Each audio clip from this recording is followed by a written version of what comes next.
A missile barrage, no casualties, but a message that shook the world. Iran has just rewritten the rules of engagement. Was this war or theater? And why did the U.S. say thank you?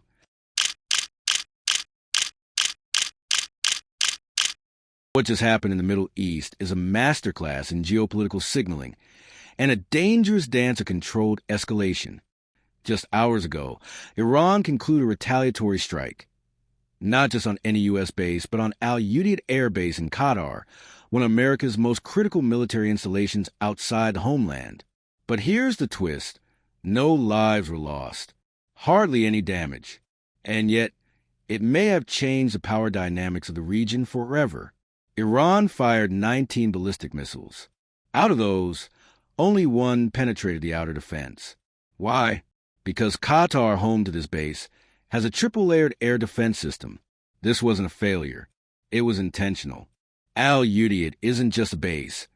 It's the nerve center for U.S. operations across 27 military sites in the Middle East, home to fighter jets, drones, fuel tanks, and maintenance units. It's the Pentagon of the desert. Usually, 10,000 American troops are stationed there, along with forces from Qatar, Canada, Bahrain, Australia, Denmark, and the UK. This wasn't just an American base. This was the Western military's command fortress. And Iran fired at it, but carefully, purposefully. Iran's missiles were short and medium range, all ballistic, easily detectable, easily intercepted. Iran has stealthy cruise missiles too, but chose not to use them. Why? Because this was a warning, not a war. Hours before the strike, Iran reportedly notified Qatar, and through them, the Americans. Their message? We're firing, but we're not looking to kill. Iran didn't want coffins heading back to Washington. That would ignite a full-blown war. This was a token strike, much like the symbolic one Iran had earlier launched on Israel. This was Iran telling the world, I can hit you. I just chose not to destroy you. What makes this more significant is the precedent Iran broke. For decades, Iran issued threats, but avoided attacking U.S. bases in Arab countries. This time, they did it, and did it boldly. It's like they said, we won't be silent anymore. The gloves are off. Even that single-penetrated missile, experts say, had very low explosive payload. Again, deliberate, a show of power, without crossing the line into war. And surprisingly, America thanked Iran. Yes, you heard that right.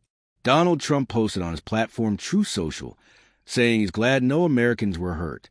He thanked Iran for the warning. He said, Iran has vented its anger. Now let's move toward peace. And then, the line that could define the future. I enthusiastically encourage Israel to do the same. In other words, it's time to de-escalate. A rare moment of diplomatic clarity from a man known for bold aggression. But not everyone is stepping back. Israel, on the other hand, is pushing forward, escalating attacks inside Iran. They've gone so far as to bomb prisons, including facilities believed to hold political prisoners. Why? There's no military logic. It's a strategy to destabilize Iran from within, to break its ability to govern.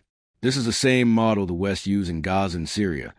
Target police, water supplies, hospitals. Collapse the state, then deal with the chaos. And now, a shocking revelation. The Washington Post released a leaked audio from Mossad, Israel's intelligence agency. The recording threatened 20 Iranian commanders. Leave Iran in 12 hours, or your families will be killed. Not a rumor. A published piece by a historically conservative U.S. outlet. This is a movie script. This is the real world of psychological warfare and modern-day terror. Now the question is, will this conflict end here? Qatar is angry. Their sovereignty was violated, even if the base was American. But if Qatar doesn't retaliate, this crisis may quietly pass. And if Israel also halts its strikes, then, for now, the fire is out. But peace in the Middle East is always temporary. The real wound, Palestine, still festers. Today's calm is a temporary ceasefire, not a resolution. It's like putting a lid on a volcano. If world powers truly care, a hint of humanity, logic, and restraint must prevail. Because next time, it might not be a token strike. It might be something far worse.